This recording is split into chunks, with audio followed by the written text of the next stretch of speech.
Bonjour, je m'appelle Nicolas Caboche, je suis le Managing Director de Pick & Eat.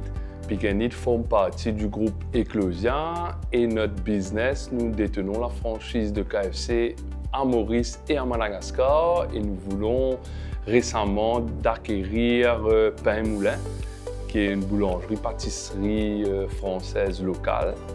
Donc voilà un peu, il y a à peu près 1000 employés et nous opérons à Maurice depuis quand même 42 ans.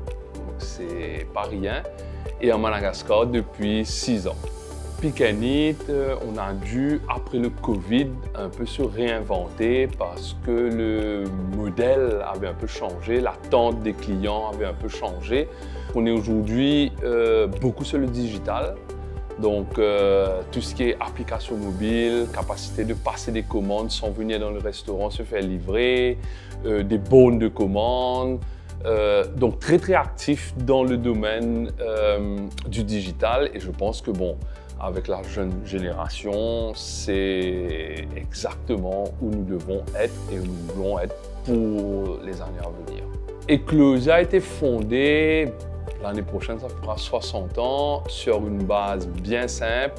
C'est de nourrir l'île Maurice, de regarder tout ce qui peut rendre l'île Maurice autosuffisant en termes alimentaires. Et le groupe a toujours misé sur les valeurs humaines.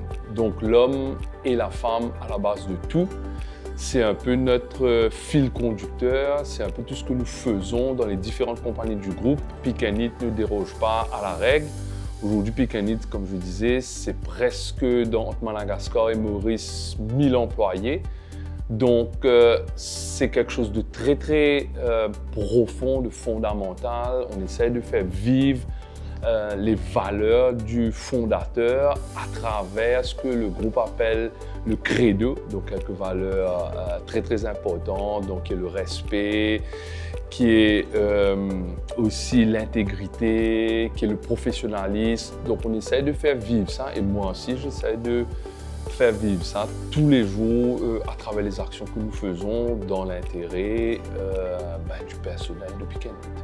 Eclosia, historiquement, a été un membre de la Chambre de commerce. D'ailleurs, que ce soit Michel Despéville et plus récemment Cédric Despéville, ils ont tous deux été présidents de la Chambre. Donc, notre participation en tant que groupe dans la Chambre est très importante. Au fil des 60 ans, il y a toujours eu des représentants du groupe partie prenante dans les discussions, dans les réflexions de la Chambre. Donc, au niveau groupe, c'est très important.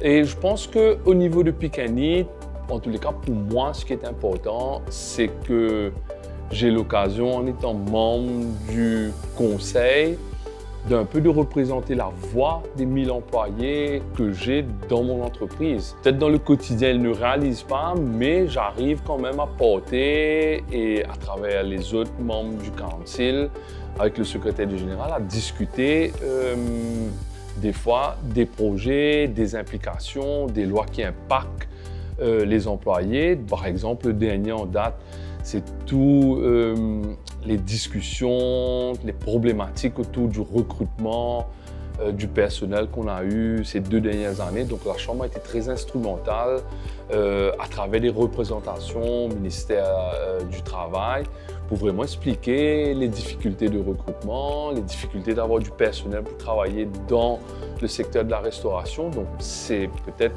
quelque chose de plus récent qui parlera à beaucoup de personnes. Et puis un peu disons, plus proche de 2020, c'était pendant la période du Covid, où la Chambre a eu, je pense, pas seulement pour Pick & Eat et Eclosia, mais pour ses membres de manière générale, faciliter les discussions, faciliter les procédures. Nous, comme on est dans la restauration, on a été fermé pendant presque un mois. Ça a été très difficile pour nous. Mais la Chambre a été très instrumentale quand il fallait faire les démarches pour les permis, faire remonter les problématiques qu'on a pu avoir.